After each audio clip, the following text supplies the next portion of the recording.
Are you sure your garden is truly ready for winter? The last tomatoes have been picked, your pumpkins are looking great. It might seem like you can finally breathe a sigh of relief. But did you know that right now, in September, you could be making mistakes that will literally doom your next year's harvest? Today, we're going to dive into the top 7 most common and disastrous September gardening mistakes that could cost you your entire harvest next year. And trust me, some of these might genuinely surprise you. September in the garden isn't the finish line. It's more like an intermission before the next season. It's a deceptive calm, a quiet period when nature prepares for its long winter's rest. But it's right now that you're laying the groundwork for your future garden's health and fertility. Every action you take or fail to take this September has long-term consequences that won't show up until spring. So, let's explore where the most dangerous pitfalls lie. Let's dive right into the most common and arguably most destructive mistake. This is error number 1, leaving your garden as is after the harvest. The crops are harvested, your back is aching, and it's tempting to think nature will just take care of the rest. Many growers think that leftover plant matter will simply decompose and become excellent fertilizer. Sounds logical, right? But in truth, you're actually setting up a ticking time bomb for your future crops. This is especially true for the remnants of nightshade and cucurbit crops. Think about the foliage from your tomatoes, potatoes, peppers, and the vines from cucumbers and squash. Throughout the growing season, these plants accumulate a whole host of diseases. Spores of late blight, powdery mildew, and leaf mold. They don't just die off when the cold weather sets in. Instead, they simply go dormant, comfortably tucked away on those dry leaves and stems. This isn't just benign garden waste, it's a 5-star hotel for pests and diseases. Imagine Colorado potato beetle larvae, whiteflies and aphid eggs, all finding a cozy winter home right there in your garden beds, just waiting to throw a full-blown feast on your young, tender seedlings come spring. So what's the solution? The answer is unequivocal. Ruthlessly clear everything, down to the last leaf, and pay close attention. This is a crucial point. Do not, under any circumstances, send this diseased plant matter to your compost pile. You'll only end up contaminating all your future compost. The best and most reliable method is to burn these plant remains or remove them far away from your property. Only then can you truly break this vicious cycle of diseases. All right. We've cleared the garden beds of all the plant debris, leaving the soil clean and bare. And this brings us to common mistake number 2, assuming the soil will just rest on its own.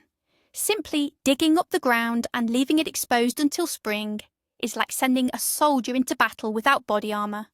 Bare soil is utterly defenceless against autumn rains and winds.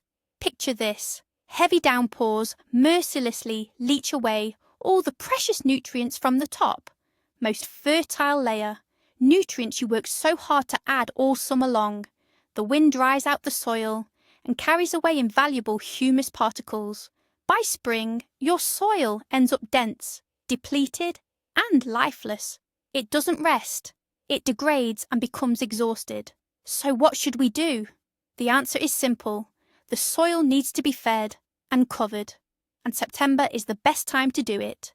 The simplest method is to add organic matter. Well-rotted compost or manure, spread evenly over the beds and lightly dug in, will work wonders. But there's also a more elegant method. Planting cover crops, also known as green manures. Mustard, phacelia and oats. These plants are true lifesavers. Their roots loosen the soil better than any spade. And the green matter, which you simply dig back into the earth later, becomes excellent nourishment.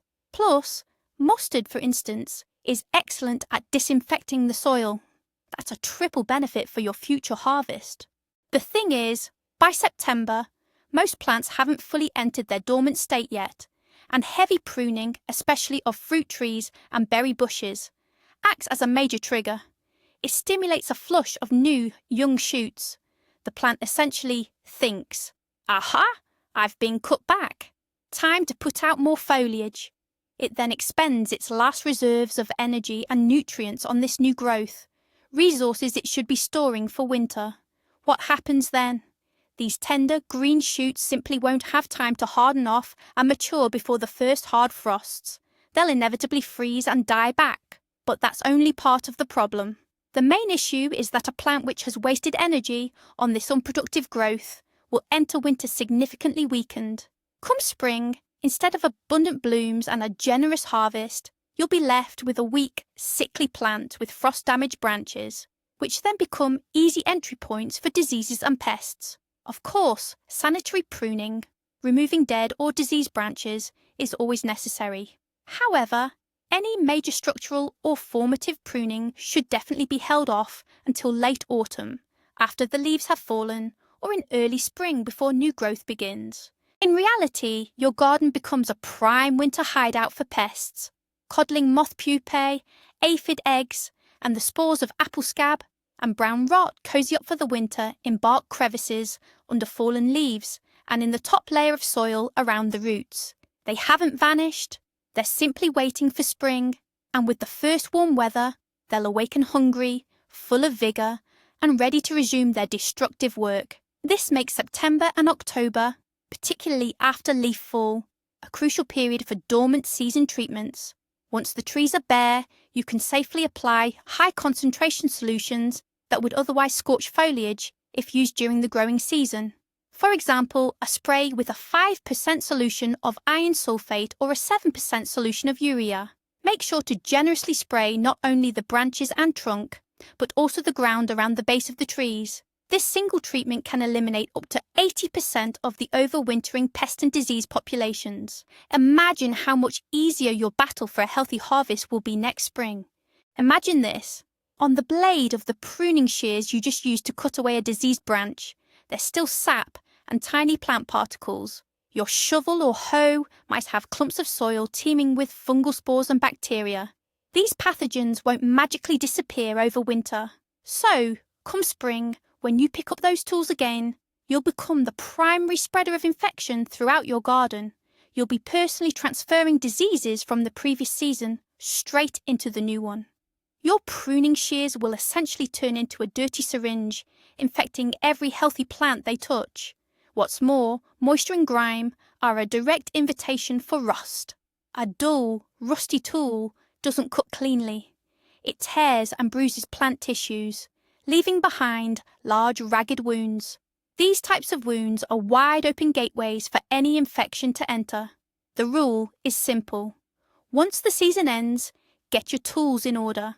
Clean off all soil and plant debris, disinfect them with rubbing alcohol or a manganese solution, sharpen the blades and apply a coat of machine oil. This isn't just about tool maintenance, it's about the personal hygiene of your garden.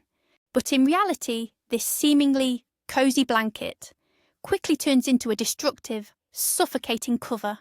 Under the autumn rains and subsequent snowfall, the leaves compact into a dense, airtight mat. Deprived of air, the grass underneath begins to suffocate, rot, and succumb to disease. These conditions create a perfect breeding ground for what's known as snow mold and various other fungal infections. Come spring, when the snow melts, you'll be horrified to discover lifeless yellow patches and areas of grey slime instead of a lush, emerald green lawn. Therefore, the autumn rule for your lawn is simple and strict. All fallen leaves must be cleared. Don't be tempted to skip this. Grab a leaf rake and get them all. And those collected leaves, they're not waste. They're a valuable resource. Add them to your compost heap, and in a year or two, you'll have magnificent leaf mould. Alternatively, use them as a protective mulch for garden beds with fall plantings, or to insulate the roots of tender plants. This autumn raking effort is your guarantee of a healthy, beautiful lawn next spring. Let's start with winter garlic.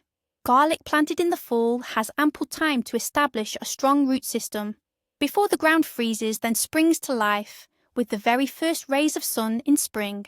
The result: large, healthy and juicy bulbs that you could only dream of achieving with spring planting.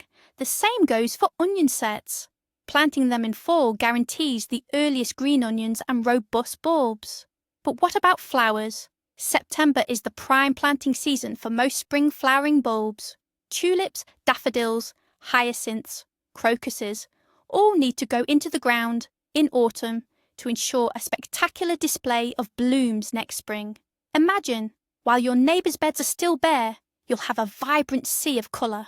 What's more, September is also a great time to sow fast-growing greens like spinach or arugula, allowing you to harvest one more small but very satisfying crop before the true cold sets in.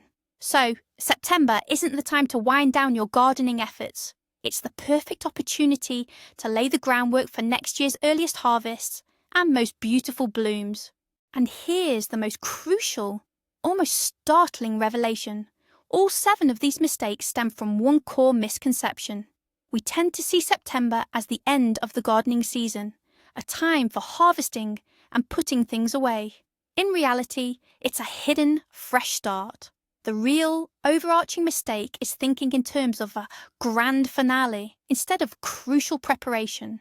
Every action you take in your fall garden isn't a farewell to the fading year, but a direct investment in the next.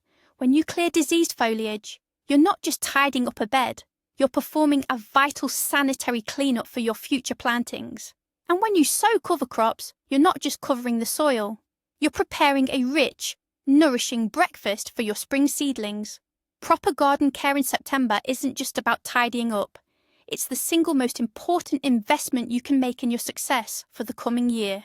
It's the very foundation without which even the finest seeds and the most meticulous spring care might not yield the results you hope for. Thank you so much for watching this video all the way to the end. If you found any of this new or helpful, please support our channel with a like and a subscription. It truly helps us continue creating valuable content for you. So what September gardening tasks do you consider most crucial? Or perhaps you have a secret gardening tip or technique for preparing your garden for winter? Share your thoughts in the comments below. Let's exchange tips and learn from each other.